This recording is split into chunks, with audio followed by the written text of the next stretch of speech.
Herzlich willkommen zum 6. und vorerst mal letzten Webinar in unserer Kleingruppenserie. Und heute Abend geht es um dieses spannende Thema neue Kleingruppenleiter digital heranbilden.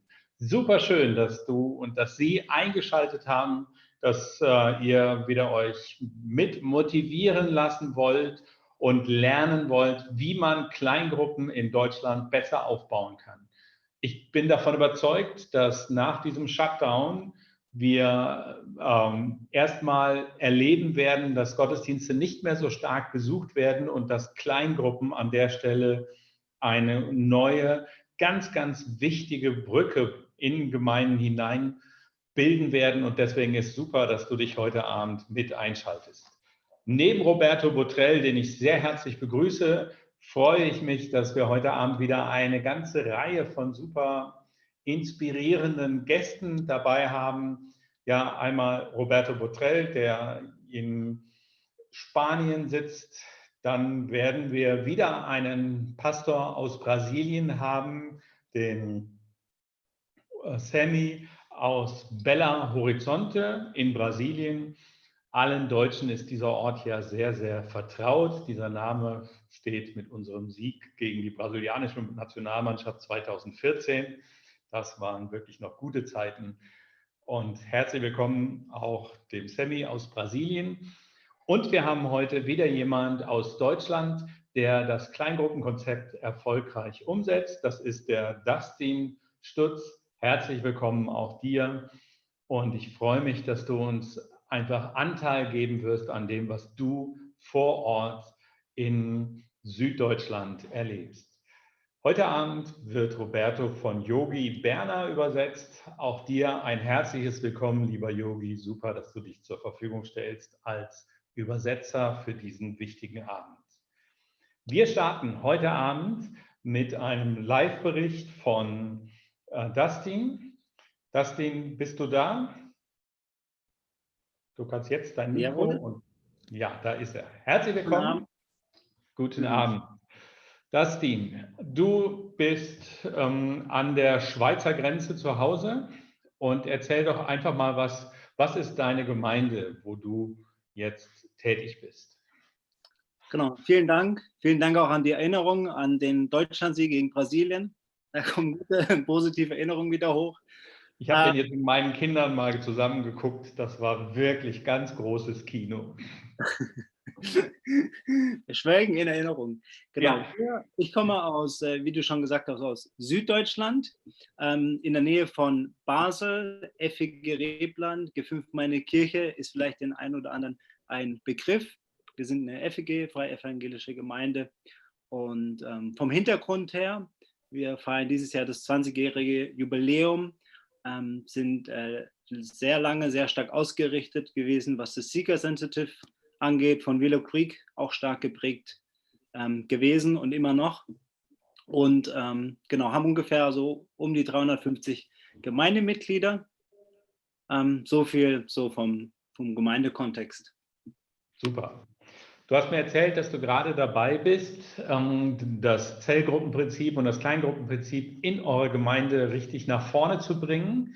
Und meine Frage an dich ist, wie startet ihr das Kleingruppenkonzept? Ich habe gehört, dass ihr erst in der Schulungsphase seid. Erzähl uns doch einfach mal, wie das jetzt gerade läuft.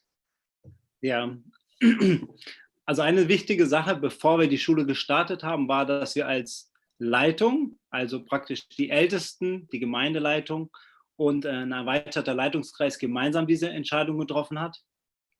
Das war eine ganz wichtige Entscheidung, die wir gemeinsam getroffen haben, damit es auch auf einem breiten Fuß steht und in die Gemeinde hineingetragen werden kann, längerfristig.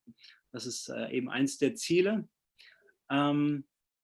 Ich würde auch sagen, eines der wichtigsten Dinge ist natürlich Gott bei der ganzen Sache und was er vorbereitet hat. Wir haben letztes Jahr als Leitungsteam die Entscheidung getroffen, Mission kann oder darf nicht mehr länger ein Teilbereich sein von unserer Gemeinde. Und da haben wir uns auf einen Weg begeben. Roberto war dann im Oktober da bei einer Gemeindekonferenz und hat uns dann mit reingenommen in seinen Herzschlag, in seine Erfahrung, was sehr wertvoll war und auch ein Stück weit richtig eingeschlagen hat. Und das haben wir im Gebet, im Fasten bewegt und haben dann gemerkt, das ist eine Richtung, wo wir weiter gehen sollen. Es gab dann noch weitere Gespräche mit Roberto, das auch gemeinsam zu bewegen. Und dann haben wir gesagt, hey, wir wollen das vorbereiten, wollen es in die Gemeinde hineinbringen, haben uns mit Bereichsleitern getroffen, mit den Kleingruppenleitern, die es bis jetzt schon gibt, mit Multiplikatoren, wo wir gesehen haben, hey, das sind wichtige Leute, das sind wichtige Leiter jetzt schon in der Gemeinde, die wir auch einladen wollen, gezielt persönlich ins Training da teilzuhaben und ein Teil davon zu sein. Das war ein wichtiger Punkt, die Entscheidung als Leitungskreis und dann zu sagen, hey, wer sind die Multiplikatoren, damit wir das Training starten können. Und eigentlich war es so, dass wir gesagt haben, wir wollen erst im Juni starten.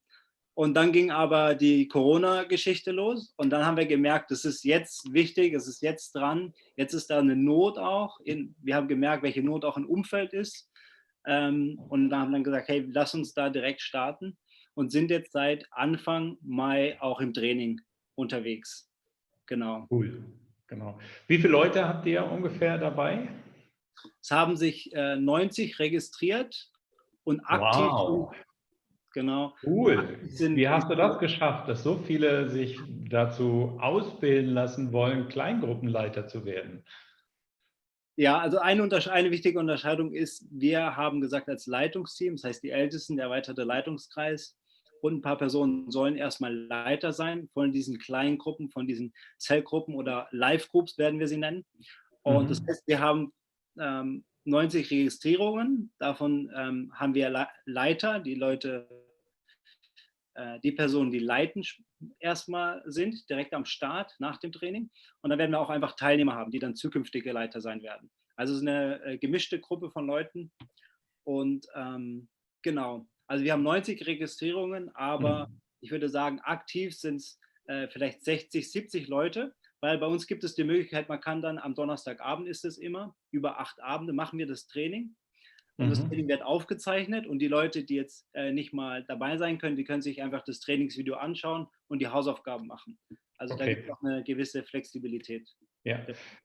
Kannst du mal kurz sagen, mich würde interessieren, was sind so die Hauptschwerpunkte dieser 8 Abende? Ja, Also gibt es so diese Hauptthemen, wo du sagst, das ist auf jeden Fall wichtig, wenn man Kleingruppenleiter ausbilden will, dass die Themen vorkommen. Also wir richten uns sehr stark nach dem Konzept, was Bella Horizonte vorgelegt hat. Das heißt, der dritte Kurs und der vierte Kurs ist es. Der dritte Kurs hat den Schwerpunkt mit Mission und der vierte Kurs hat den Schwerpunkt von, wie leite ich eine Zellgruppe, eine Kleingruppe, eine Live-Group, wie wir sie nennen. Und uns ist wichtig, eben nochmal also das Wichtige, das Zentrale ist, was ist Gottes Herzschlag hinter dem Ganzen. Dass wir verstehen und selber auch berührt werden von dem, was Gott so antreibt und wozu er uns berufen hat. Und das sind dann die Themen Mission, Jüngerschaft, Evangelisation, Taufe, Festigung. Und dann eben auch der vierte Kurs, wo es dann darum geht, hey, wie können wir Leiter wirklich auch multiplizieren? Wie sieht konkret eine Zellgruppe, eine Kleingruppe aus? Und gleichzeitig, also neben diesem Konzept, was eine Hilfestellung sein soll, merken wir, wie wichtig es ist, eigentlich auch flexibel zu sein, dass die Leute merken, unsere Teilnehmer merken, die Gemeindemitglieder merken, dass es nicht um ein Schema F geht, sondern wirklich viel mehr, es geht uns darum, Herzensbeziehungen zu bauen zu Gott und zu anderen Menschen. Wir wollen unsere Freunde, unsere Nachbarn erreichen, auf eine natürliche Art und Weise. Und wie dann so eine Live-Group aussieht, das kann flexibel sein, das ist dann auch flexibel, auch wenn gewisse Prinzipien und Schwerpunkte vorhanden sein sollten. Genau. Okay. Ja. Das heißt, ihr arbeitet ganz viel als erstes an den Haltungen, an den Herzenshaltungen und nicht so sehr am Konzept. Ist das richtig? Ja. In den ersten Schulungen. Ja. Okay. Ja. Spürt ihr, dass die Herzenshaltungen sich verändern durch die Schulungen? Ja, also es ist spannend. Wir hatten verschiedene Situationen, wo wir auch das Gefühl hatten, da macht jetzt Gott etwas in dem Training. Also dass Menschen wirklich auch durch das Training, im Training Gott begegnen. Und das merken die Leute, die den Input vorbereiten. Einer meiner besten Freunde ist auch Teil von dem Team, ist auch einer der Angestellten. Und er war in der Trainingsvorbereitung und er ist nachts einfach aufgewacht, hat angefangen zu beten, hatte das auf dem Herz und hat dann einfach nur, ist Gott begegnet, hat einfach nur angefangen zu weinen, weil er gemerkt hat, dass sein Herz für die Verlorenen bekommt oder dass er Gottes Herzschlag anfängt mehr und mehr zu spüren. Und als er das Training dann durchgeführt hat, kam das dann natürlich auch rüber. Ähm, Ja. genau, und das ist uns auch ganz wichtig, dass die Leute merken, dass es persönlich ist, dass es authentisch ist. Es ist ja auch so, dass wir als Leiter oder mit den Ältesten sagen, wir haben das noch nicht vorher so gelebt oder gehabt, dass wir sagen, wir gehen in diese Richtung von Zellgruppen. Und da sind wir auch am Anfang. Der eine oder andere hat da mehr Erfahrung. Aber da ist es wichtig, dass die Leute merken, wir wollen uns gemeinsam auf dem Weg begegnen, dass wir Gott mehr, Gottes Herzschlag mehr spüren und anfangen, das auch in unserem Alltag umzusetzen. Genau. Ja, super. Vielen, vielen Dank dir für diese wirklich bewegende Geschichte. Mich würde noch eins interessieren, bevor wir dich dann entlassen. Wie wird das sein? Also ihr seid ja jetzt in der Schulungsphase. Wie viele Lektionen habt ihr jetzt? Wie viele Heute, Abende habt ihr schon gehabt? genau, Bitte? wir haben jetzt heute Abend den 7. Abend von 8. Okay. Das heißt, dann habt ihr noch einen. Und wie werdet ihr das machen, dass ihr diese 60 Leute, die jetzt so berührt sind, die jetzt so begeistert sind, die brennen, eine eigene Kleingruppe aufzumachen, die dann wirklich auch auf die Bahn zu kriegen, dass sie das dann machen? Gibt es da irgendwie schon Überlegungen? Ihr habt garantiert schon welche, aber wie sieht das aus? Ja.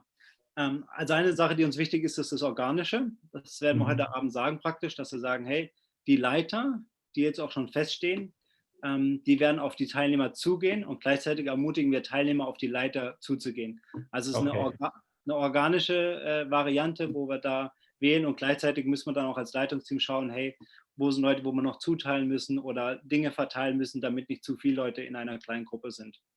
okay. Genau. Mit wie vielen Kleingruppen wollt ihr starten?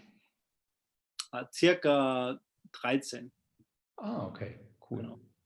Ja, sehr schön. Und ihr startet nach den Sommerferien oder jetzt noch vor den Sommerferien? Wir starten, also genau, wir starten direkt. Also wir werden jetzt auch letzte Woche eben einen Abschlussabend haben. Da werden wir eine Feier haben oder einen Abschied. Aber der Gedanke ist dann eben auch, dass wir dann nochmal direkt starten in die Live-Groups, in den kleinen Gruppen, dass wir dort auch nochmal einen speziellen Abschieds- und einen Startabend haben, wo wir auch gemeinsam uns nochmal mit allen online treffen, weil das Training auch online stattgefunden hat und dann so einen gemeinsamen Momentum wieder hat, wo man sich begegnet. Weil der Abschiedsabend ist dann nochmal in den Kleingruppen, die dann direkt durchstarten. Das ist dann schon Ja, aufgeteilt. ja. Ja, genau.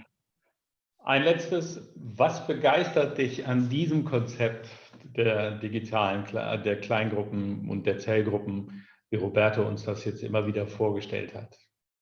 Ja, also mich begeistert, dass das Konzept einfach, aber klar ist und dass es also es geht um das Lebendige, es geht nicht um das Religiöse, nicht um das Schema F, sondern es geht darauf, Gottes Herzschlag zu kennen, seiner Führung zu vertrauen, auf seine Führung zu hören und dann aber auch genau den Auftrag zu leben, den wir haben, zu Jüngern zu machen. Und das ist cool. Ja. Und vor allem begeistert mich zu sehen, genau das, was Gott einfach dann auch tut. Also durch die Vorbereitung, dadurch, dass Menschen bewegt werden, dadurch, dass man merkt, er tut etwas. Wir können ein bisschen was vorbereiten, aber er ist derjenige, der sich auch dann dazu stellt oder dahinter stellt und sagt, okay, das ist mein Auftrag und da stelle ich mich dahinter. Ganz, ganz herzlichen Dank dir, Dustin. Man spürt dir das ab, dass du Freude hast, dass du Begeisterung bist und dass du vor allen Dingen eine ganz große Erwartung an Gott hast, dass er dadurch wirkt. Du hast darum gebeten, jetzt gehen zu können, weil du gerne bei dieser Schulung in eurer Kirche dabei sein möchtest, die jetzt schon seit 20 Minuten läuft. Wir entlassen dich jetzt in Frieden, aber danke, dass du dir Zeit genommen hast und dir uns wirklich geteilt hast von dem, was ihr vor Ort erlebt. Ich bin sicher, wir werden noch mehr von dir hören, gerade wenn ihr die ersten Erfahrungen gemacht habt. Und sei gesegnet, Gott mit euch. Und liebe Grüße nach Rebland in die G5-Gemeinde. Super. Vielen Dank, Danke Martin. dir. Gott mit dir. Ciao. Ciao. Roberto, wo bist du? Da ist er. Bist du auch Hello, live? how are you? Guten Abend, Roberto. Yes, here we are again. Ja, sehr schön, ich freue mich. Der Yogi, dein Übersetzer, da bist du. Ja, herzlich willkommen, auch Yogi, die neue Stimme von Roberto. Vielen Dank, dass du dich zur Verfügung stellst und heute Abend übersetzt.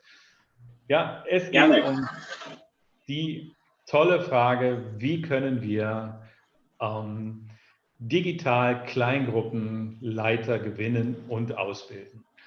Wie immer, für alle, die jetzt schon mehr dabei sind, ihr wisst das, dass ihr Fragen stellen könnt über Slido und da könnt ihr auch heute Abend wieder von Gebrauch machen. Geht einfach auf slido.com oder sli.do und dann müsst ihr Hashtag Roberto6 eingeben. Dann seid ihr in dem Kanal, wo ihr heute Abend Fragen stellt. Ja, macht davon reichlich Gebrauch, weil heute Abend wird die erste Serie dann auch beendet werden. Von daher, wenn ihr heute Abend alle eure Fragen stellt, das ist dann eine große Chance, die ihr habt. Gut, Roberto, ich übergebe an dich und freue mich auf deinen Input. Okay, you have the word now, Roberto. We are excited to hear from you. Great. I'm very excited to be here once again. Ich bin wirklich begeistert, mit euch heute wieder zusammen zu sein. And I'm sure God is going to do great things from these 6 seminars. Und ich bin sicher, Gott wird große Dinge durch diese 6 Seminare tun. And I want to share my screen with you. Ich teile mit euch jetzt meinen Bildschirm. So today is the 6th one. Heute ist der 6. Abend. And if you haven't watched some of the previous one, I really challenge you to go to the website, to the YouTube channel and watch them. There are really great stuff there. Wenn du die anderen Seminare noch nicht gesehen hast, dann fordere ich dich heraus, sie dir später online noch anzuschauen auf der Homepage von Wiedenest oder bei YouTube direkt. And tonight we're going to talk about how can we raise new leaders. Heute Abend sprechen wir darüber, wie wir neue Leiter entwickeln können. Online or not. Online oder auch nicht. Yeah. But before that, I would like to share a bit about my book.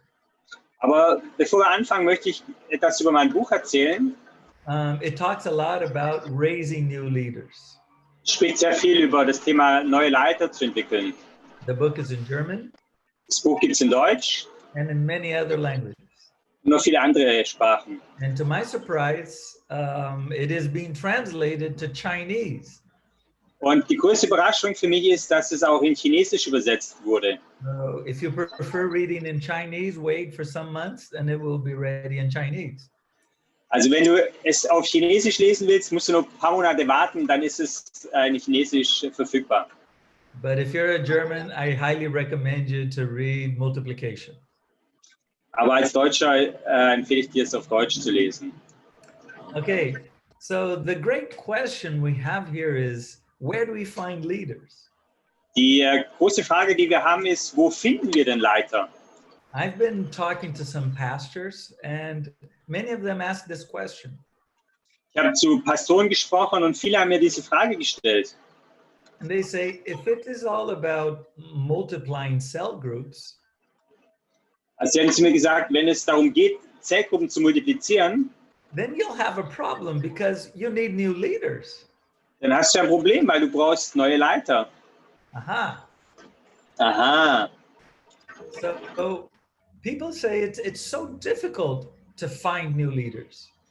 Leute sagen, es ist richtig schwierig, neue Leiter zu finden. Well, the truth is, if the guy is a natural leader, you don't have to find him. Die Wahrheit ist, wenn derjenige schon Leiter ist, dann brauchst du ihn gar nicht zu finden. He's already leading. Er leitet schon. And then they say, well, in my church, we don't have many leaders then. Und dann sagen sie, ja, dann habe ich in meiner Kirche wenige Leiter. Why is it so hard to find leaders? Warum ist es so schwierig, Leiter zu finden? Well, the pastors tell me that people are not interested in leading. Die Pastoren sagen, Leute sind nicht interessiert am Leiten. Oh, people are afraid of it. Die Leute haben Angst davor zu leiten. Yeah, they lack love. They lack love for the Lord. They don't want to do anything. Ja, sie haben keine Zeit oder ihnen fehlt die Leidenschaft für Gott, irgendwas zu tun. They always say that the problem is the people. Sie sagen immer, das Problem liegt bei den Leuten. And it's very easy for us as leaders to say that the church members are the problem. What can we do? Und es ist einfach für uns zu sagen, ja, es liegt an den Mitgliedern der Gemeinde. Was sollen wir denn machen? I have a different idea. Ich habe eine andere Idee. I think it is so hard because we have this clergy mentality. Ich glaube, das Problem, warum es so schwierig ist, neue Leiter zu finden, liegt daran, dass wir dieses Denken von Klerus haben. The problem is not with the church members, it's with us pastors, leaders.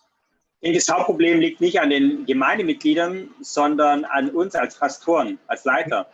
We have this mentality that some are special and the rest is common people. Wir haben diese Kultur in unseren Kirchen, es gibt so ein paar spezielle Leute und dann die einfachen Besucher. And if I find myself praying, thank you, Lord, that I am one of the special ones, Wenn ich mich selber dabei erwische, dass ich bete, oh, danke Gott, dass ich zu den Besonderen gehöre, I'm just like the Pharisees. dann bin ich wie die Pharisäer. So we have to change this mindset. Wir müssen unser Denken verändern. God is calling all his children. Gott hat alle seine Kinder berufen. But on the other hand, there is this leadership stereotype. Auf der anderen Seite gibt es so ein festes Bild, wie ein Leiter sein sollte. We look at somebody as pastors and we look at it and say, no, this guy could never lead. Als Pastoren schauen wir uns die Leute an und denken, ah, nee, der ist kein Leiter, der kann das nicht. He's too shy.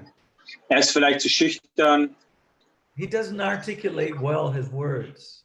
er kann sich nicht gut ausdrücken. I mean, who would follow him? Ich meine, wer würde so jemand folgen? So we have this stereotype, Ja, wir haben diese feste Denkweise. and it is based on past leaders that we have had and the present leaders that we see in church. Und wenn wir auf die Leiter schauen, die wir früher hatten und jetzt die Leiter, die wir heute haben, So we have this mental image of who we are looking for. haben wir immer noch das Bild im Kopf, was für Leute wir suchen. And many people don't fit. Und viele Leute heute passen nicht in das alte Bild von Leitern.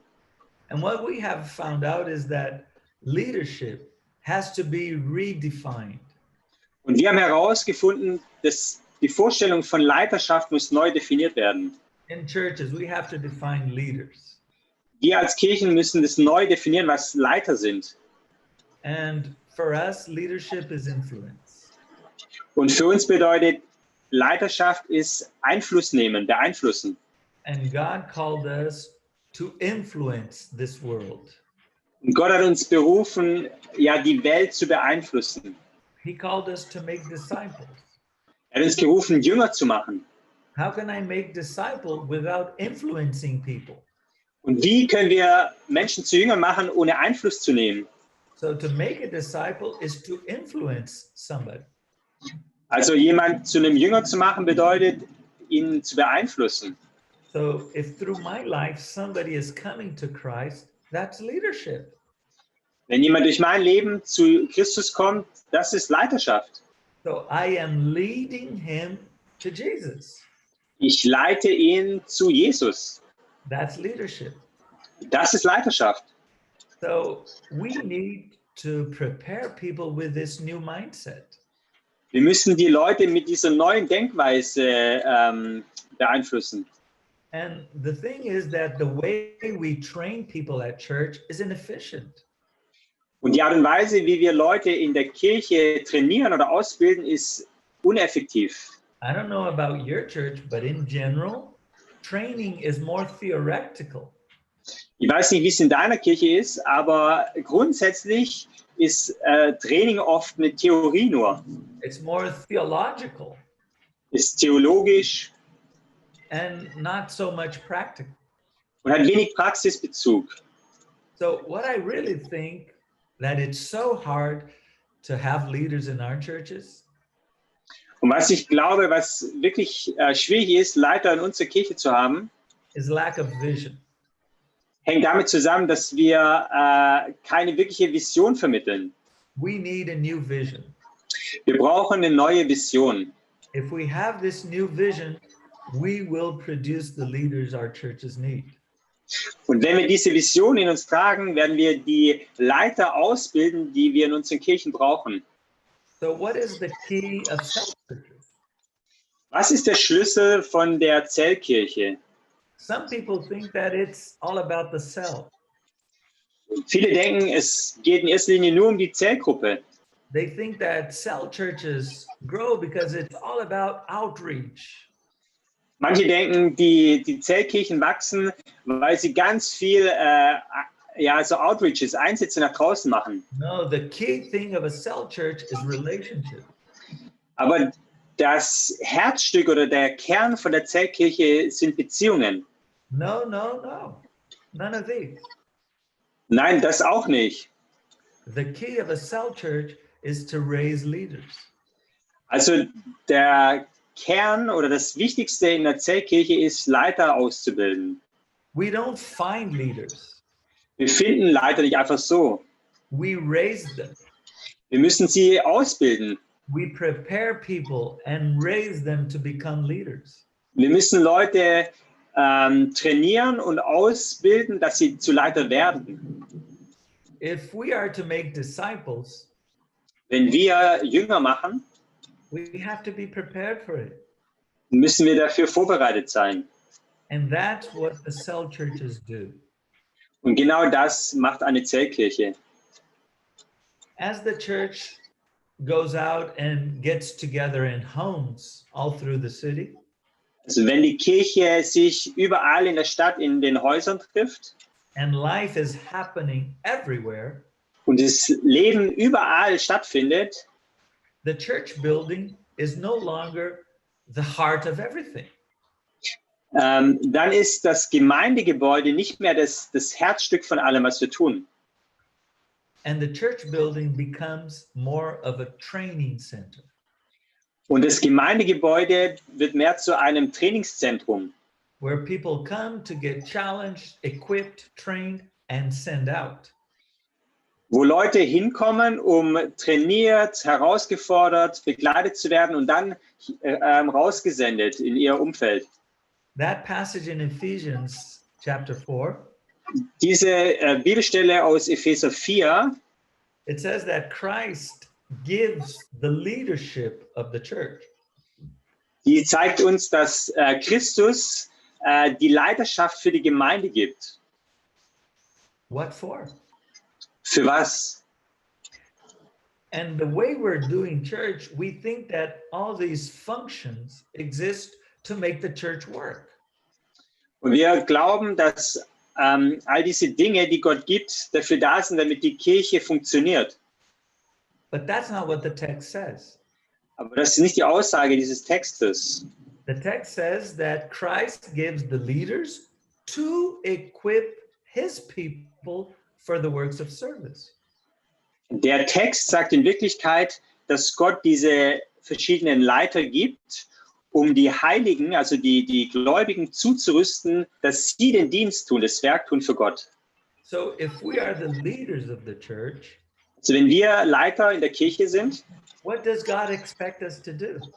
was erwartet dann Gott von uns? Equip his people for works of service.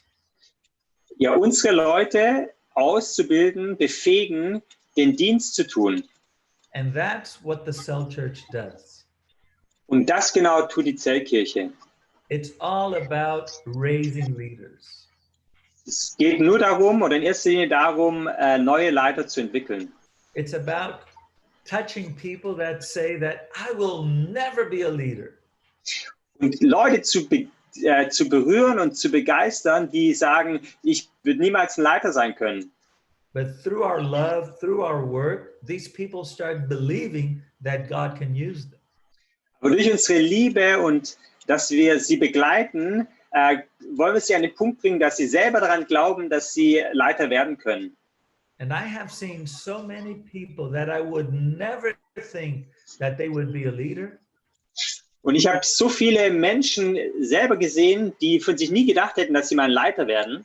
And they turn out to be great cell leaders. Und sie sind zu tollen Zellgruppenleitern geworden. It's not about your skills, Es geht nicht um deine Begabungen, your personality. deine Persönlichkeit. It's not about the spiritual gifts you have. Es geht nicht um deine Fähigkeiten. To lead a cell, you need two things. Um eine Zellgruppe zu leiten, brauchst du zwei Dinge. You need to have a deep relationship with God. Du brauchst als erstes eine starke, lebendige Beziehung mit Jesus. And you have to love people. Und du musst Menschen lieben. Anybody who wants to love God and love people can be a leader. Also jeder, der Gott lieben will und Menschen lieben will, ist befähigt oder ist bereit, ein Leiter zu sein. And we have seen people that fit in our leadership stereotype. Und wir haben Leute gesehen, die haben so in unsere Vorstellung von einem Leiter hineingepasst. We look at say, this is going to be a great cell leader. Und wir haben uns angeschaut und dachten, der wird bestimmt ein super Zellgruppenleiter. He has all the skills. Er hat all die Fähigkeiten, die man braucht. Look how he can communicate. Schau mal, wie toll er sprechen kann. Wow, that's going to be a great cell leader. Der wird bestimmt ein super Zellgruppenleiter. And in the end, his cell never works. Und am Ende hat seine Zellgruppe nie funktioniert.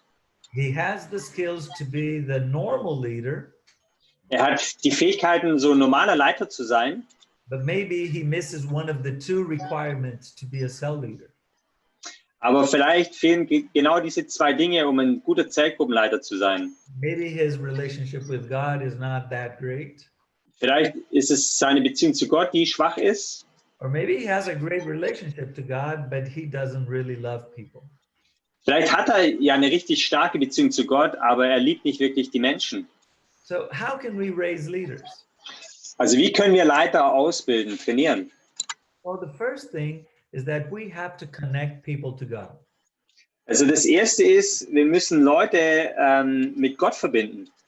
So one of the things that is most important for us in our church is to teach people how to have this quiet time with God. Eines der allerersten Dinge, die wir in unserer Kirche in Brasilien tun, ist, die Leute zu trainieren, wie sie eine starke persönliche Zeit mit Gott haben können. It's about praying, it's about worshiping the Lord in your room. Es geht darum, bei dir zu Hause zu beten, Gott anzubeten. It's about having a deep relationship with God through His Word. Es geht darum, dass du eine starke Beziehung zu Gott aufbaust durch die Bibel.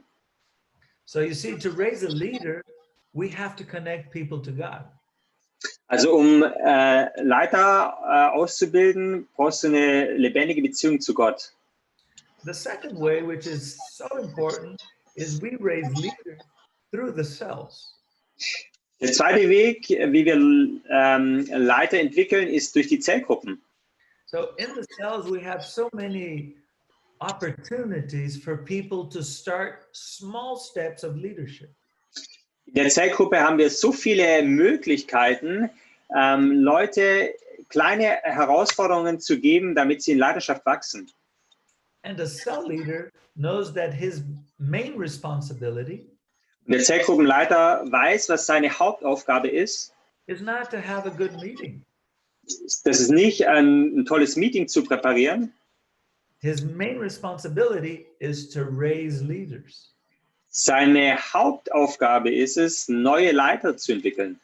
And the good leaders look at all the cell members Und ein guter Zellgruppenleiter schaut sich alle seine Teilnehmer an and sees the potential of God in each one of them. und sieht in jedem von ihnen das Potenzial.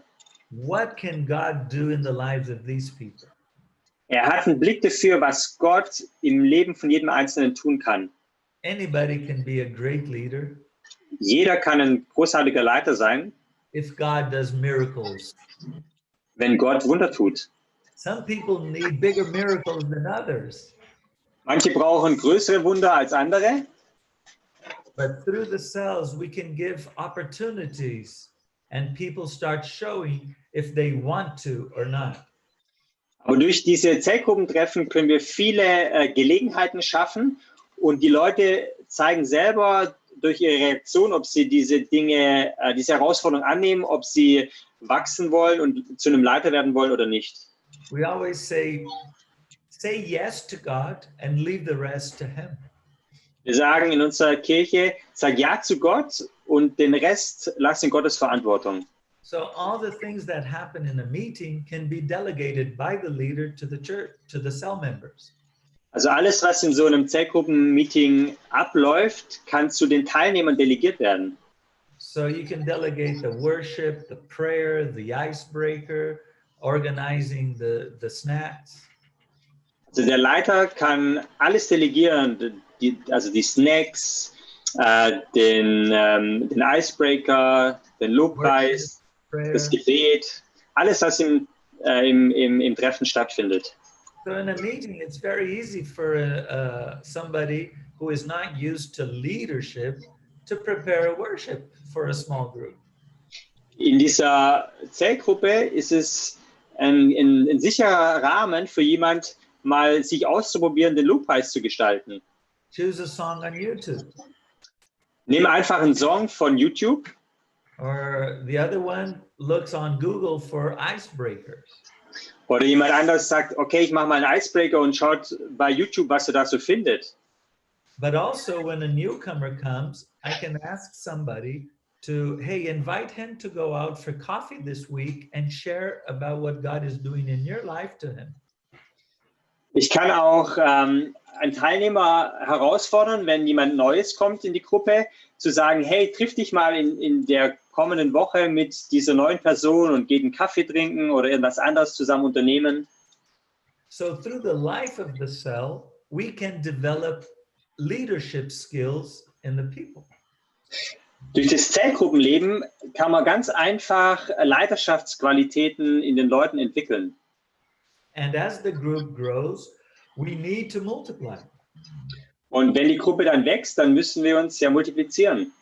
Which creates opportunities for new people to lead.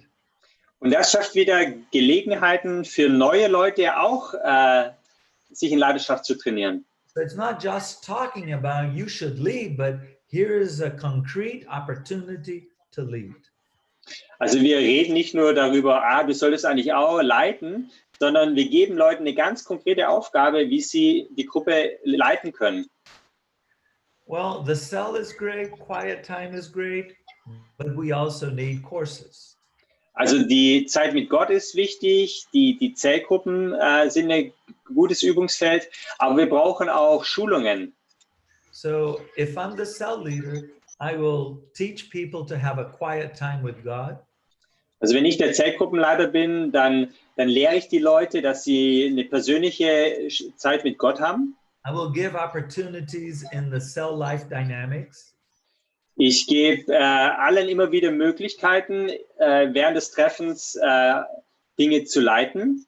But I will also lead them to the courses that the church offers to prepare him. Aber ich werde sie auch alle einladen, diese Leiterschaftskurse der Gemeinde zu besuchen. So each church should have a very clear training track. Also jede Gemeinde sollte einen ganz klaren Trainingsplan haben, wie sie Leiter entwickeln wollen. And this training track should be adapted to your church reality. Und dieser Trainingsplan muss an eure Gemeinderealität angepasst sein. I have spoken to pastors with very small churches. Ich habe mit Pastoren gesprochen von sehr kleinen Kirchen. What he did was individual training. Also dieser Pastor, der hat ein individuelles Training mit einzelnen Leuten gemacht. I saw pastors with 20 people in their churches. Ich habe Pastoren gesehen mit 20 Leuten in ihrer Kirche. They did the training in a cell environment before starting the cells. They got together at home and had the courses. Sie haben so ein Leitertraining in der Form einer Zellgruppe gemacht. And I have seen big churches like our church in Brazil Well, you rent buildings full of classrooms so that you can give the course. Und ich habe selber erlebt, bei unserer Kirche in Brasilien zum Beispiel, wir haben ganze Gebäude gemietet mit vielen Unterrichtsräumen, um all diese Trainingskurse anbieten zu können. It doesn't really matter how you're going to do it, Die Frage ist nicht, wie du es tust, but you have to have a clear training track. aber es ist ganz wichtig, dass ihr als Gemeinde so einen Trainingsplan entwickelt und ja. I visited a church in Malaysia. They had a series of books they should read. Ich habe eine Kirche in Malaysia besucht und sie haben für jeden Trainingskurs haben sie ein Buch entwickelt. Some lectures they had to watch. Da gab es immer einen Clip zum Anschauen. A couple of retreats, church retreats they had to go to. Dann haben sie so Gemeinderetreats gemacht, also so Wochenenden, wo sie wegfahren. When the church member finished all these activities, read the books, saw the lectures, did the retreats, they were ready. Und wenn die Leute dann also die Literatur gelesen haben, diese Lehrvideos angeschaut haben und auch bei diesen Wochenenden waren sie fertig zu leiten. A pastor here in Spain said that his people had a hard time coming to church for training. Und ein Pastor in Spanien hat mir erzählt, seine Gemeindeglieder, die sind irgendwie nicht motiviert, in die Gemeinde zu kommen für so ein Training. Well, what he did was record all the classes. So, was er dann gemacht hat, war, er hat all diese Abende, also diese Trainingsabende aufgenommen. Created some questionnaires after each lesson. Hat dann Fragen erarbeitet zu der Lehreinheit. And people would do it whenever they could. Und die Leute machen das jetzt, wann immer sie Zeit dafür haben. Well, in the end, people had been trained. Aber am Ende passiert genau das, worum es geht. Die Leute werden trainiert. And the church needs a very clear training track so that everybody in the church knows what to do. Also die Gemeinde braucht einen ganz klaren Trainingsplan, damit jeder in der Gemeinde weiß, wie das abläuft. And through this crisis, we had to go online. Und durch die Corona-Krise jetzt mussten wir vieles online machen. And many churches are finding out that online is much easier to train people than trying to bring them to a classroom. Und viele Kirchen haben die Erfahrung gemacht, dass so ein Online-Kurs viel einfacher funktioniert, als wenn die Leute alle zum Gemeindegebäude kommen müssen. So I'm not so concerned of how you're going to do it as long as you do it. Mir geht es nicht darum, wie ihr es tut, sondern dass ihr es tut. Well, in our church, we prepare the lead material. In unserer Kirche haben wir dieses Lead heißt das Material entwickelt. This is our track. Das ist unser Trainingsplan. So the idea is lead in the sense of imperative. Lead. Und dieses Lied ist gemeint im Imperativ, also als Befehl. So the first module is for new believers. It is about firming their faith. Der erste Kurs ist für Leute, die frisch im Glauben sind. Und da geht es um Glaubensgrundlagen. It's preparation for baptism. Und am Ende geht es um die Vorbereitung zur Taufe. Then we have the second level. Der zweite Kurs, zweite Level. It's about living the life that God has prepared for us. Darum geht es, dass wir in dieses Leben hineinkommen, das Gott für uns vorbereitet hat. A purposeful life. Ja, die Bestimmung für unser Leben. The third level is about making disciple makers. Und im dritten Kurs geht es darum, wie wir Leute zu Jüngermacher machen. And the fourth level is how to lead a victorious cell. Und der vierte Kurs geht darum, wie wir eine erfolgreiche Zellgruppe gestalten. The way we do it in our church, each module has 2 months of duration. In unserer Kirche geht jeder dieser 4 Kurse 2 Monate. 7 classes, 1 per week. Es sind also 7 Einheiten, einmal in der Woche. So 7 classes each, 2 months each, 8 months total. Also 7 Einheiten pro Kurs über 2 Monate und 4 Kurse insgesamt bedeutet insgesamt dann 8 Monate Training. So we make it simple. Wir machen es einfach, It's not enough, aber es ist nicht genug. but it's the minimum. Aber es ist die Grundlagen, die wichtigsten Grundlagen. If we make it complete with everything a person needs, it would take years. Wenn wir alles reinpacken würden, was ein Leiter zu lernen hat, dann würde der ganze Trainingsplan über Jahre gehen. So this is the minimum we consider necessary so that somebody can start leading. Also das ist so das Minimum, die Grundlage, damit jemand anfangen kann, eine Zellgruppe zu leiten. After the lead, we have advance. Nach dem Lead-Programm haben wir das Fortgeschrittenen-Programm.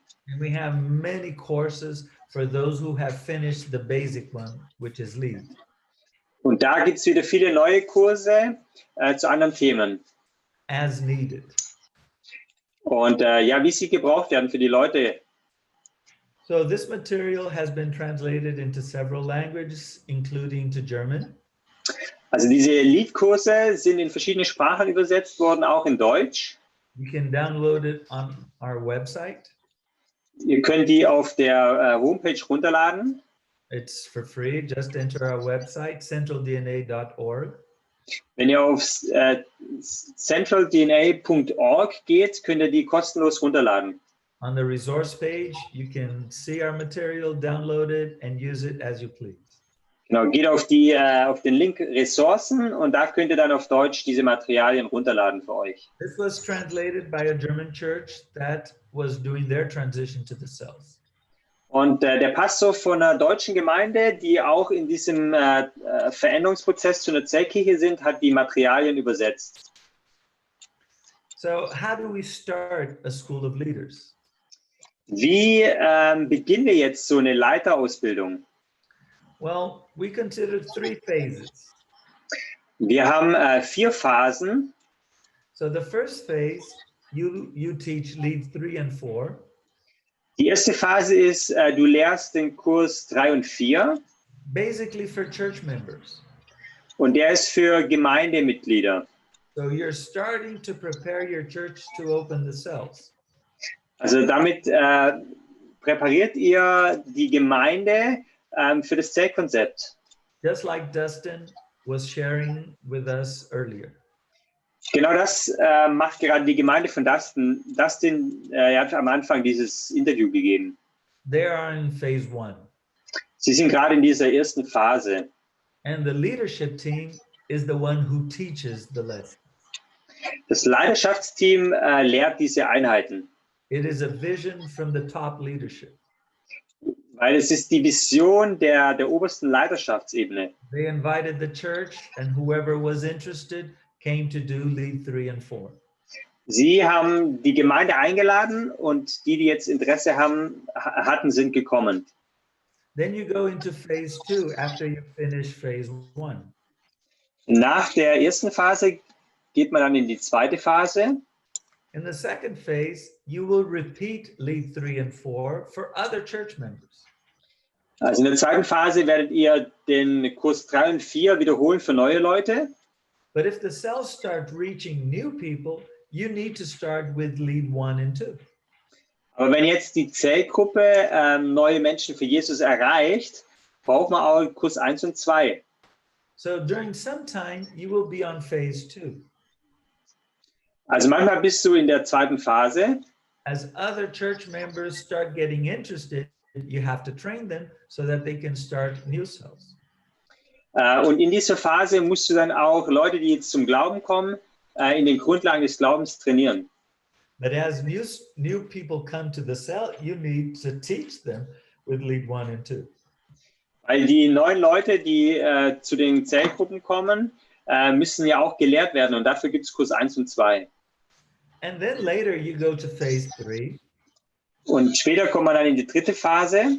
When you start getting lead 1, 2, 3, and 4 continuously. Wo dann all diese 4 Kurse gleichzeitig und parallel laufen. So the new people that come to the church must go through lead 1, 2, 3, and 4.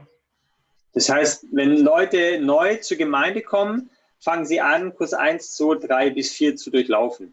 So this is how the church will help the cells to raise new leaders. Und so unterstützt die Gemeinde die Zellgruppen, um neue Leiter zu entwickeln. We believe that this is how we understand church. Believers are called to proclaim the gospel and to make disciples.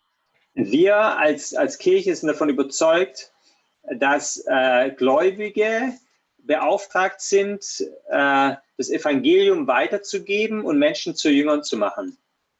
And what about us, the church leaders? Und was ist mit uns, den Leitern in der Kirche? We are called to create the right conditions. Wir sind damit beauftragt, die richtigen Begebenheiten zu schaffen. So we must challenge the church members.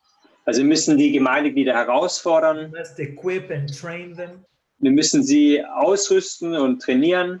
We must create the structures where they can actually lead. Wir müssen Strukturen schaffen, wo sie anfangen können zu leiten. And then we have to support them in their leadership. Und dann müssen wir sie in ihrer Leiterschaft unterstützen. So a cell church is all about raising new leaders and supporting the existing ones. Also in der Zellkirche sind zwei Dinge enorm wichtig. Wir trainieren wir versuchen neue Leiter zu gewinnen und wir versuchen die bestehenden Leiter zu trainieren und weiterzuentwickeln. That's why a cell church grows, Und aus diesem Grund wächst eine Zellkirche, because we are raising workers for the harvest. weil wir Arbeiter für die Ernte produzieren. Yeah, so that's what it's all about. Das ist alles, worum es geht. And tonight we have invited Samir. Heute Abend haben wir Sammy eingeladen. Samir is the director of our School of Leaders in our church in Brazil. Er ist der Leiter oder der Direktor von dieser Leiterschule in Brasilien, von Lied. So Samir, please show up. Yes. Sammy, genau, zeig dich. Hallo, hier ist er. Well, Samir came to our church when he was 13, 14 years old. Samir kam in unsere Kirche, als er so 13, 14 Jahre alt war. And I had the privilege to be his youth leader. Und ich, Roberto, hatte das Privileg, sein Jugendleiter zu sein. And now he has grown up. He's not a teenager anymore. Und jetzt ist er ein Erwachsener. He's married, has 2 beautiful children, Er ist verheiratet, hat 2 süße Kinder. and is one of the pastors of our church. Und er ist einer unserer Pastoren in der Gemeinde in Brasilien. And he is the responsible for organizing, writing, preparing the lead material. Und seine Verantwortung ist es, dieses Lied, Trainingsmaterial zu entwickeln und zu verbessern. So if you don't like the material, talk to him. Wenn dir das Material nicht gefällt, dann beschwer dich bei ihm. But if you enjoy the material, let him know as well. Aber wenn es dir gefällt und du dankbar dafür bist, dann schreibe ihm was Ermutigendes.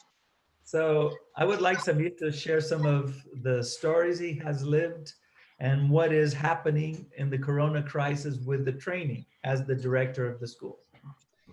Und ich habe ihn eingeladen, damit er heute so ein bisschen berichtet, wie es ihnen ging als Schule, als sie jetzt in die Corona-Krise kamen. Now Samir speaks English, but he's more comfortable with Portuguese. Samir spricht Englisch, aber er spricht lieber dann jetzt in Portugiesisch. So Yogi has invited his wife to translate directly from Portuguese. Ja, ich werde jetzt meine Frau holen, die wird das auf Deutsch übersetzen. Einen Moment, ich muss gerade mal. Okay. I locked the door because of the kids. she's outside. Also meine Frau ist noch ausgeschlossen, die Tür ist zu wegen den Kindern.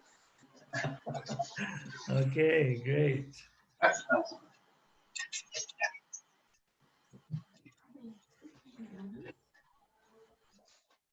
Hello.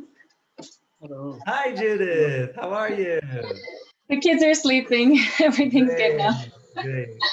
So thank you so much for offering to translate Samir. Vou tentar fazer o meu melhor. Okay, so tell us.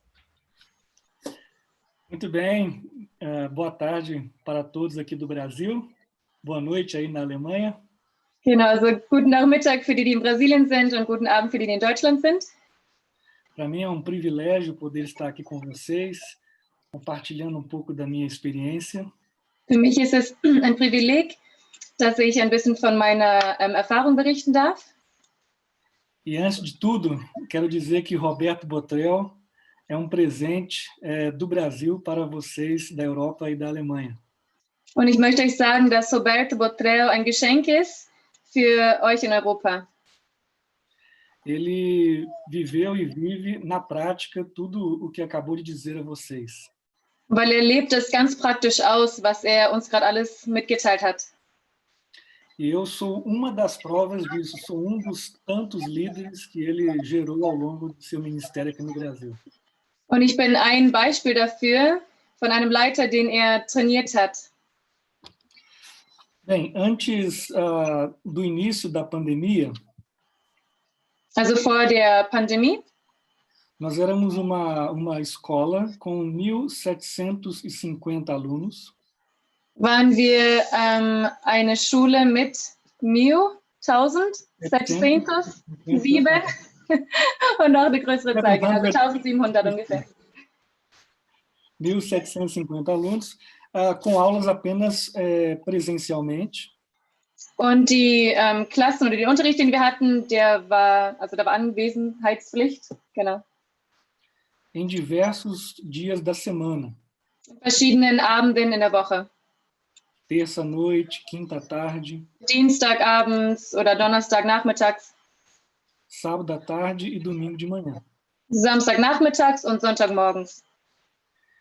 E essa pandemia nos forçou, nos levou a fazer uma transição de forma muito rápida.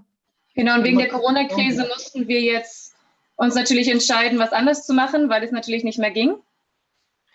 E, na verdade, o Ministério de Ensino da nossa igreja tem sofrido várias transições ao longo dos anos.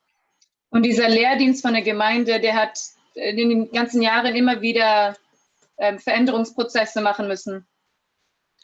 A primeira grande transição que nós sofremos foi ao sairmos do modelo de escola bíblica dominical para escola de líderes.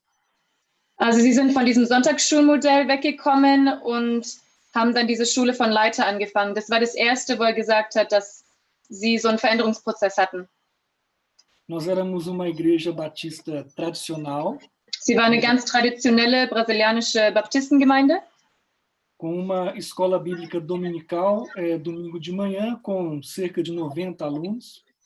Also eine ganz typische brasilianische Gemeinde, die hatten dann Sonntagmorgens immer ihre Sonntagsschule mit viel biblischer Lehre, mit verschiedenen Schülern. Não havia trilho pelo qual os alunos deveriam passar. Es gab jetzt nicht diesen Weg, durch den die Schüler gehen mussten. O objetivo era que eles ficassem ali ano após ano, apenas conhecendo mais a Bíblia. Das Ziel von dieser Sonntagsschule war einfach, dass sie Jahr für Jahr dort bleiben und mehr über die Bibel und mehr über Gott erfahren.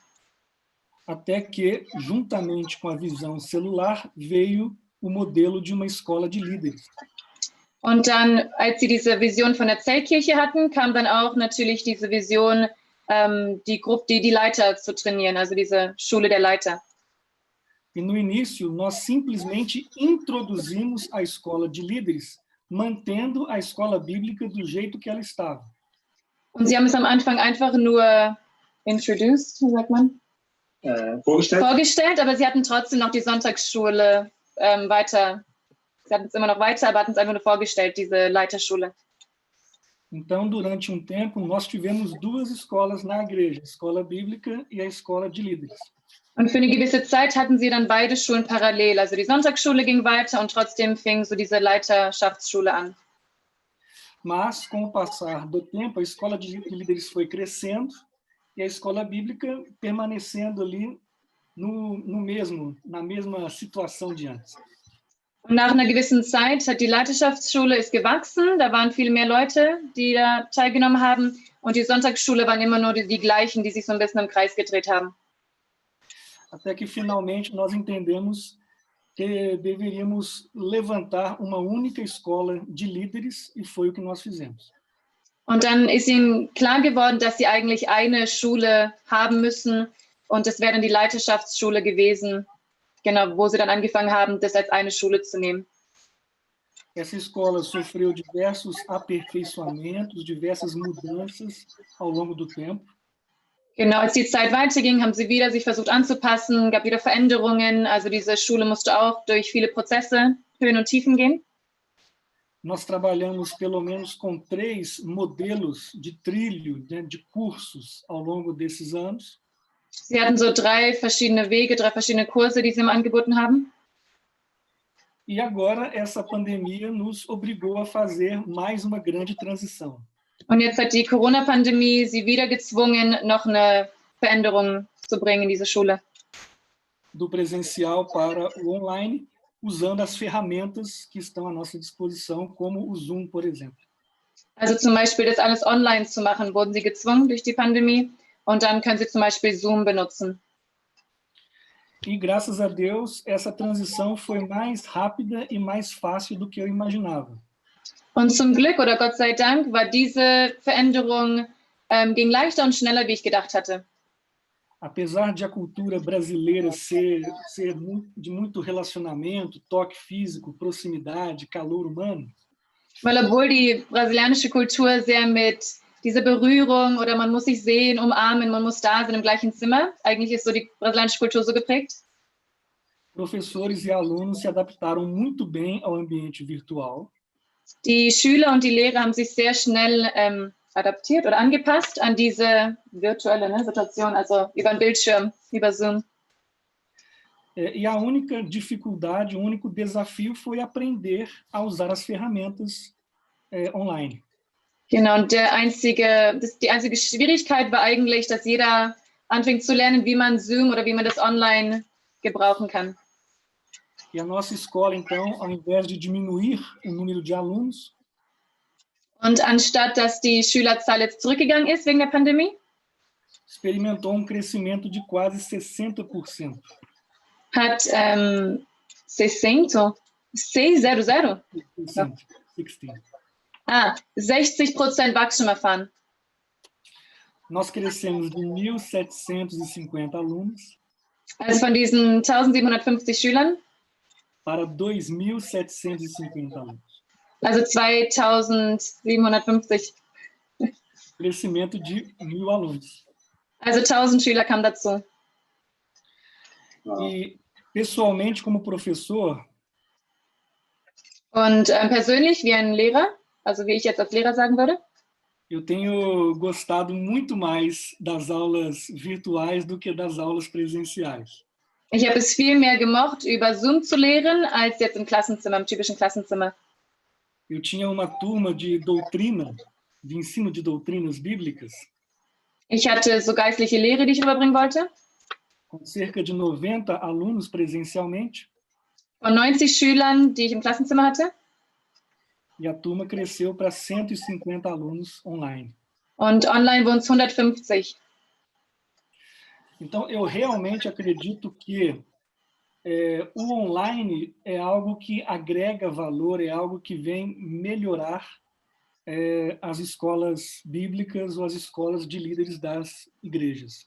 Also ich persönlich glaube, dass diese Online-Kurse, die angeboten werden, das eigentlich total helfen, weil einfach viel mehr Wachstum dadurch auch geschieht. É uma grande oportunidade que todos nós precisamos aproveitar. Es ist eine große Gelegenheit, die jeder von uns gebrauchen soll.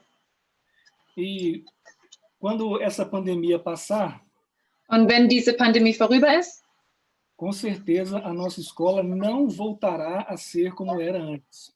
Dann wird die Lehre nicht so weiter sein, wie sie vorher war, oder das Klassenzimmermodul wird jetzt nicht das gleiche bleiben. Ela terá turmas presenciais e turmas online. Weil es wird den Klassenzimmerunterricht geben, aber trotzdem die Online-Unterrichte werden weiter bestehen bleiben.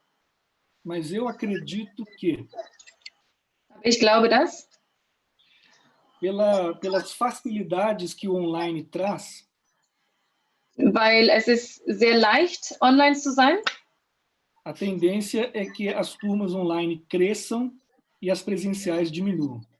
Die Tendenz wird sein, dass die Kurse online wachsen an Teilnehmern und dass die im Klassenzimmer eher zurückgehen, die Anzahl der Teilnehmer. Nosso material, que hoje é impresso, é em papel. Das Material, was wir heute haben, ist viel auf Papier gedruckt. A partir de agora, mesmo nas turmas presenciais, ele será totalmente virtual, em PDF. Não entendi agora. Ele será virtual, totalmente virtual, mesmo nas turmas presenciais. Okay, also auch in den Klassenzimmern werden sie trotzdem die visuellen Materialien zur Verfügung stellen. Also es wird nicht mehr gedruckt sein, sondern virtuell benutzt werden, auch in den Klassenzimmern. Isso vai diminuir os nossos custos. Das wird dann die Kosten senken. E facilitar, né, a distribuição do material, enfim. Und es wird leichter machen, das Material weiterzugeben, wenn es online ist. Eu acho que é isso, Roberto. Ich glaube, das ist alles, Roberto. Okay, thank you. Thank you, Judith. You did a great job. Yes. So, Martin, do we have any questions?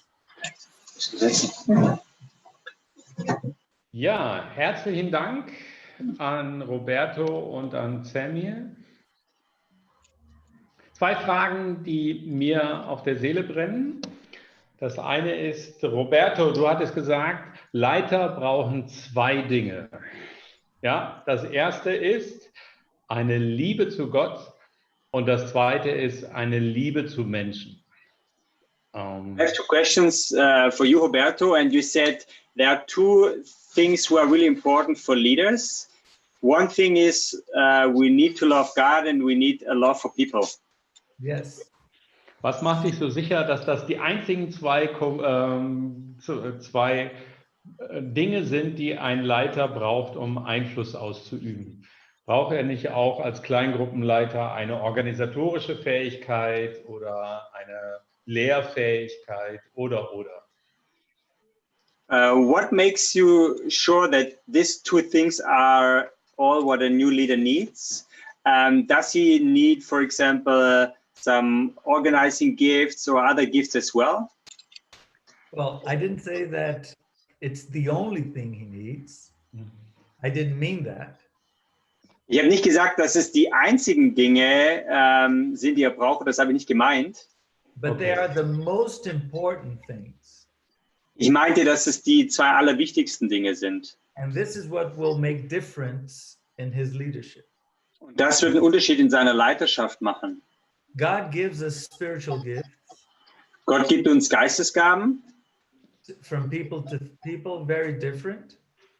Ja, Leute haben ganz unterschiedliche. And we will use these gifts in our leadership. Und wir werden diese Gaben auch in unserer Leiterschaft verwenden. Now, the idea is to work in groups in a small community. Und die Idee ist ja, in kleinen Gruppen, in einer kleinen Gemeinschaft zu arbeiten. And each one has a different spiritual gift and natural gifts. Und jeder dieser Kleingruppe oder Zellgruppe hat unterschiedliche Geistesgaben und auch natürliche Fähigkeiten. So in each cell we have a core group, a core team of believers. Also in jeder Zellgruppe gibt es einen Kern und das sind die Gläubigen. And the leader is not leading alone. He is leading with this core group. Der Leiter, der leitet nicht allein, sondern mit seinen, mit diesem Kernteam an Leuten.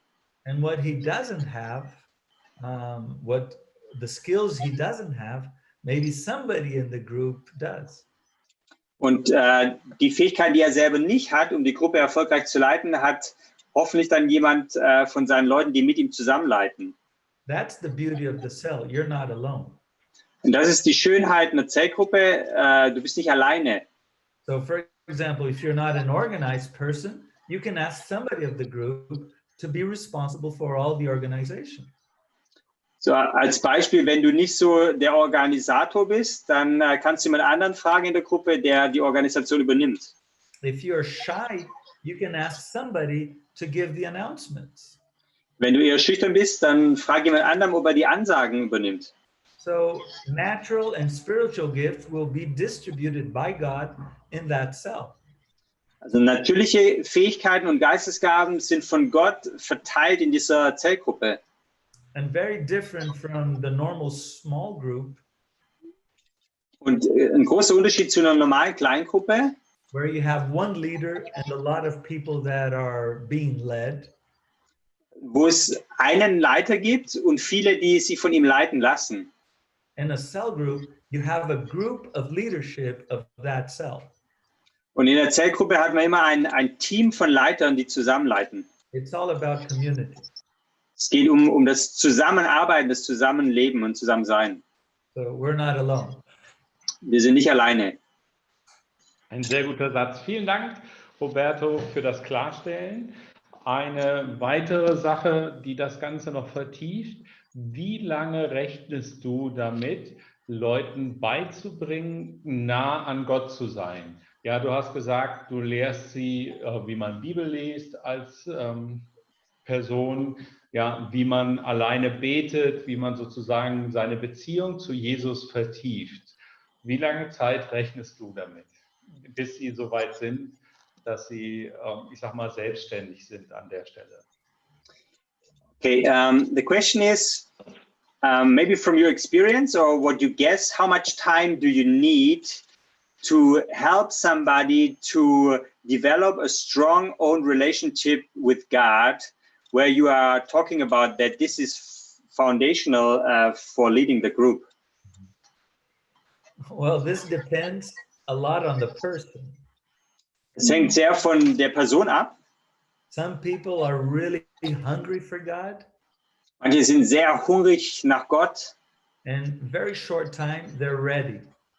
Und in kurzer Zeit sind sie schon bereit. And some people take years to have a minimum of maturity in faith. Und manche brauchen Jahre, um nur eine kleine Reife in dem Glauben zu erlangen. So you can't say how long. Es ist nicht pauschal zu sagen, wie lange es dauert. I have had people in my network in Brazil with, I think, 8-9 months from being saved. 8 months later, they were leading a cell. Also ich hatte Leute in meinem Netzwerk in Brasilien, die waren innerhalb von 8 Monaten so weit, also nachdem sie gläubig wurden, dass sie eine Gruppe geleitet haben. And I have had people in my cell, after 3-4 years, they haven't even got baptized. Und dann gibt es Leute in meiner Zellgruppe, die sind schon 3 oder 4 Jahre Christ und haben noch nicht mal sich für den ersten Schritt der Taufe entschieden. So what we do is we give opportunities. Also es geht darum, den Leuten Gelegenheiten zu geben. We challenge all the time. Und wir fordern sie immer heraus, neue Schritte zu gehen. We challenge the group and we challenge individuals. Also wir fordern die gesamte Gruppe heraus, aber auch jeden Einzelnen. And those who respond positively, we invest more in them.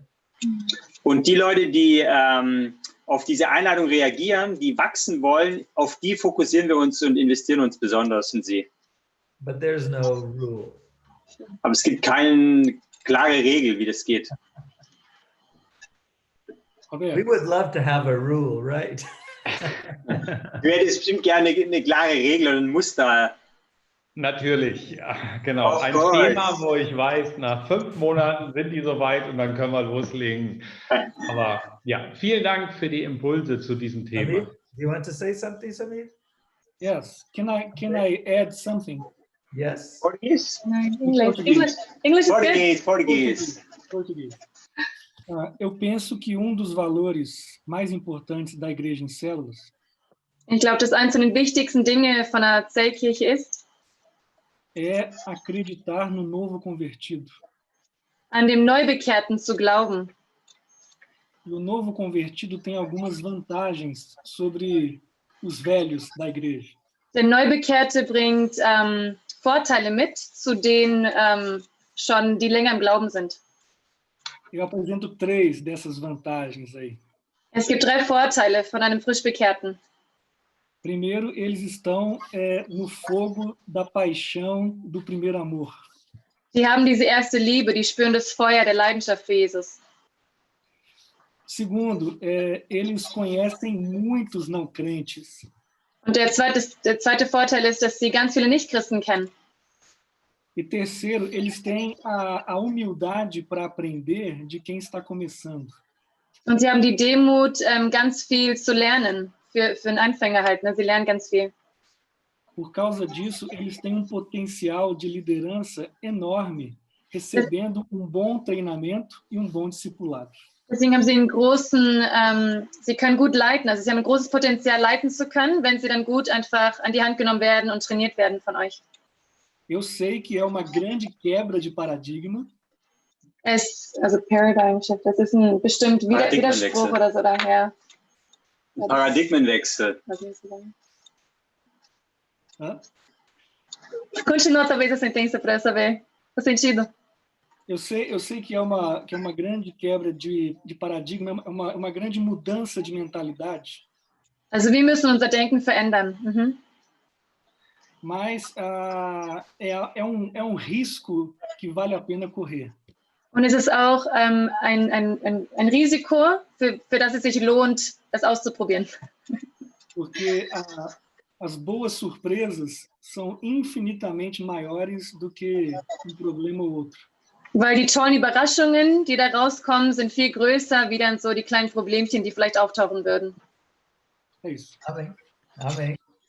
Amen. Ja, ein ganz herzliches Dankeschön. Wir würden das Webinar jetzt langsam zum Ende bringen. Vielen, vielen Dank an Roberto für dein Herz, für deine Leidenschaft, aber auch für deine Erfahrung, die du mit uns geteilt hast. Vielen Dank nach Brasilien an Sammy. Danke für deine Erfahrung, die du geteilt hast. Nochmal der Hinweis auf zentraldna.org. Da findet ihr all das Material, was Roberto erarbeitet hat. Vieles ist auf Englisch, manches gibt es auch auf Deutsch. Die Trainingskurse, die du vorgestellt hast, finden wir dort auf Deutsch. Und ihr könnt euch die einfach runterladen und dann selber auch zur Anwendung bringen. Vielen, vielen Dank für das Material, was ihr auch in Brasilien erarbeitet habt. Wenn ihr weitere Fragen habt, schreibt einfach an info@wiedenest.de, auch außerhalb dieser Webinarzeit. Wir werden sie dann an Roberto weitergeben und ihr werdet von Roberto dann auch eine Antwort bekommen. Wenn euch das gefallen hat, dann empfiehlt das weiter. Die ganze Serie über 6 Webinare bleibt jetzt noch länger im Netz stehen. Ihr könnt sie also anschauen und viele, viele gute Erfahrungen damit machen. Ich würde mich sehr freuen, wenn ihr uns das mitteilt, was Gott durch die Webinare in deinem Herzen Anregungen gegeben hat, wenn ihr das umgesetzt habt, so dass wir weiter in Kontakt bleiben können. Wir werden immer wieder jetzt auch mit Roberto in den nächsten Jahren Seminare durchführen, sobald es wieder möglich ist, auch hier zentral in Wiedenest, und dazu werden wir euch dann auch herzlich einladen. Seid gesegnet, Gott mit euch, bis wir uns wiedersehen, hoffentlich irgendwann mal auf einem der nächsten Seminare hier in Wiedenest. Seid gesegnet, euer Martin Schneider. Okay. He was just saying thank you, especially to you, Sammy, and also to Roberto for all you did, and that they will continue with you, Roberto, in the next years to do more seminaries when it's possible. Yeah, live in Wiedenest or on other places in Germany. So we will keep in touch, and if questions are coming up, people can send them to Wiedenest, and Wiedenest will